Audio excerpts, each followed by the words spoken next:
सुप्रभात बच्चों। कल हम लोग हृदय से संबंधित जो छोटे छोटे इंपॉर्टेंट प्रश्न उठाए थे उनके समाधान ढूंढे थे। आपको याद होगा कि मैं विकसित जंतुओं और खासकर मनुष्य में ट्रांसपोर्टेशन की जो व्यवस्था है उस व्यवस्था के अंतर्गत दो माध्यमों का नाम हम लोगों ने लिया था। एक था रक्त, जिसकी संपूर्ण रचना और उसके परिवहन की क्रियाविधियों को और उससे जुड़े प्रश्नों को हम देख चुके हैं। अब दूसरा था उसमें लसिका या लिम्फ। तो जिस प्रकार रक्त के बारे में हम लोग एक लाइन का एक सहमति बनाए थे कि रक्त एक तरल संयोजी उत्तक है, ठीक इसी प्रकार लसिका के बारे में हम लोग यह एक लाइन अपने दिमाग के सॉफ्टवेयर में डाल लें कि लसिका श्वेत संवहनी संयोजी उत्तक होता है। ये रंग है श्वेत, संयोजी उत्तक इसकी प्रकृति के आधार पर है और यह परिसंचरण या परिवहन में अपनी सक्रिय भूमिका निभाती है। अब हमारे पास प्रश्न ये है कि लसिका की उत्पत्ति कहां और कैसे होती है। तो आपको मैं बताया कि महाधमनी द्वारा जो रक्त, शुद्ध रक्त पूरे शरीर में विसरित होती है, तो रक्त का परिसंचरण हर एक कोशिका तक पहुंचने के क्रम में वो पतली पतली नलिकाएं और रक्त केशिका के रूप में वो शाखित हो जाती हैं, भ्रांत हो जाती हैं।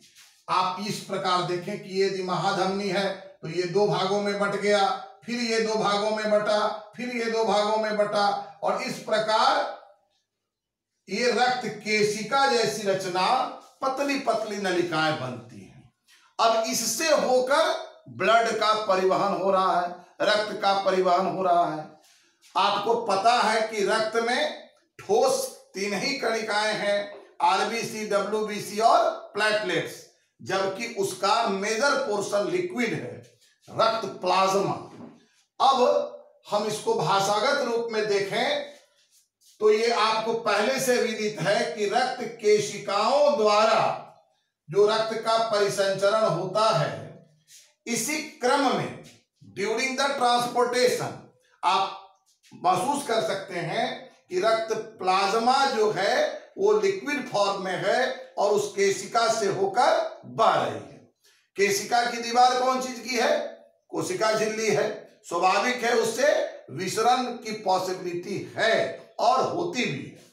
तो रक्त प्लाज्मा की कुछ मात्रा, रिस जाना जिसको कहते हैं, वो केशिकाओं से विसरित होकर स्थानीय उत्तक। अब यहां पर हम लोग ये देखें कि ये सपोज कीजिए कि कोशिकाओं का समूह है, तो कोशिकाओं का समूह ही उत्तक होता है।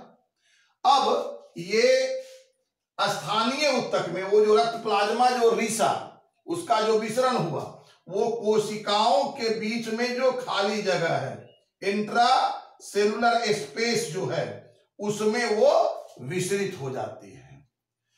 स्थानीय उत्तकों में स्थित कोशिकाओं के बीच खाली स्थानों में, जिसको अंतर कोशिकीय स्थान भी हम कहते हैं, में प्रविष्ट हो जाती है क्या? रक्त प्लाज्मा। अब इस रक्त प्लाज्मा में थोड़ी मात्रा में श्वेत रक्त कोशिकाएं भी शामिल हो जाती हैं। वो विसरण की क्रिया द्वारा प्लाज्मा आई थी, अब उसके साथ थोड़ा सा डब्ल्यूबीसी भी आ गया। अब वो जो विसरण के फलस्वरूप जो रक्त प्लाज्मा की मात्रा और डब्ल्यूबीसी की मात्रा जो टिश्यूज में, उत्तक में, इंट्रासेलुलर स्पेस में स्थित हैं, इसको हम उत्तक द्रव या लसिका के नाम से जानते हैं। ये लसिका है। अब हम इसका परिवहन में क्या महत्वपूर्ण भूमिका है उस पर चर्चा करते हैं और इसके माध्यम से किन किन पदार्थों का परिवहन होता है उस पर विचार करेंगे। अब हम लोग यह तो देख लिए कि कोशिकाओं का जो बीच में जगह है, इंट्रासेलुलर स्पेस है, अंतरकोशिकीय स्थान, उसमें उत्तक द्रव या लसिका की उपस्थिति होती है। अब हम लोग थोड़ा इसकी प्रकृति और परिवहन में इसकी भूमिका, इसके नेचर और इसके फंक्शनल इंपॉर्टेंस को देखें तो केमिकल कंपोजिशन की अगर बात की जाए, हम इसकी प्रकृति देख रहे हैं तो उसमें प्रकृति में उसका फिजिकल स्टेटस और केमिकल कंपोजिशन भी शामिल होता है। तो केमिकल कंपोजिशन की बात की जाए तो इसमें प्रोटीन, कैल्शियम और फास्फोरस की मात्रा कम होती है, अतः इसका विसरण आसानी से उच्च सांद्रता से निम्न सांद्रता की ओर होने में सहायक साबित होता है। दूसरी बात कि इसके भौतिक स्वरूप को देखें तो इसमें कोई रंग वर्णक नहीं है। आपको बताया गया था कि रक्त लाल होता है क्योंकि उसमें लाल वर्णक के रूप में हीमोग्लोबिन पाई जाती है, लेकिन यहां कोई रंग वर्णक नहीं है। रंग वर्णक की उपस्थिति नहीं होने के कारण यह या तो रंगहीन होती है या इसके मूल कंपोनेंट जो है रक्त प्लाज्मा, और रक्त प्लाज्मा का रंग कैसा बताया गया था, हल्का पीला। तो यह रंग वर्णक की अनुपस्थिति के कारण, एब्सेंस के कारण या तो रंगहीन होगा या फिर प्लाज्मा के रंग की डोमिनेंसी होने के कारण वो प्रभावी हो जाता है प्लाज्मा का रंग, तो यह हल्के पीले रंग का हो सकता है। अब इसमें परिवहन की जो बारीकियां हैं उस पर विचार करें कि इसके द्वारा उत्तक की कोशिकाओं में मुख्य रूप से ऑक्सीजन और सरलतम भोज्य पदार्थ, हम लोग जो भोजन ग्रहण किए थे और आपको बताया गया था फर्स्ट चैप्टर में कि उसका एब्जॉर्प्शन शोषणांकुर या विलाई द्वारा हो जाता है और वे सरलतम रूप कहाँ जाते हैं, ब्लड में जाते हैं। तो ब्लड में जो ऑक्सीजन या सरलतम भोज्य पदार्थ है या हार्मोन है उसका विसरण भी होता है, इसलिए इसके ट्रांसपोर्टेशन या एक स्थान से दूसरे। अब प्रश्न ये नहीं है कि लंबी दूरी ही कोई स्थानांतरण हो तब परिवहन होगा, कम दूरी भी स्थानांतरण है तो वो परिवहन का एक पार्ट है, वो भी परिवहन ही है।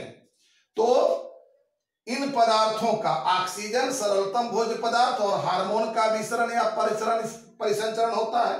साथ ही साथ इनसाइड ऑफ आवर बॉडी और उसके सेल्स में जो उपापचय मेटाबॉलिक एक्टिविटीज होती हैं उसके कारण जो कार्बन डाइऑक्साइड बनते हैं, जल बनते हैं या अपशिष्ट पदार्थ बन जाते हैं, बेकार की चीजें बन जाती हैं, वह ऐसे पदार्थों को भी लसिका जो है वो अपने विसरण के माध्यम से एक जगह से दूसरे जगह स्थानांतरित कर देती।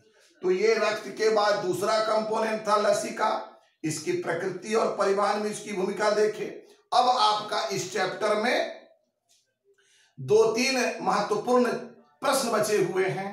पहला ब्लड प्रेशर, उसके बाद ब्लड प्रेशर के रिजल्ट के आधार पर हाइपरटेंशन या हार्ट अटैक या ब्रेन हैमरेज में उसकी क्या भूमिका है उसको, और फिर ब्लड प्रेशर मापने की जो प्रक्रिया हमारे यहाँ सामान्य चिकित्सीय विधि के द्वारा चिकित्सीय एक्टिविटी में अपनाई जाती है, ब्लड प्रेशर की माप, उस पर हम लोग चर्चा करेंगे अगले क्लास में। आपसे रिक्वेस्ट यही होगा कि आप अपने समय का सदुपयोग करते हुए एक एक प्रश्न को, एक एक बिंदु को आप गंभीरता से पढ़ें। कोई प्रॉब्लम हो तो कमेंट में डालें और इस चैनल को सब्सक्राइब करके लाइक करें और शेयर करें ताकि अधिकांश छात्र छात्राएं इससे लाभान्वित हो सकें। धन्यवाद।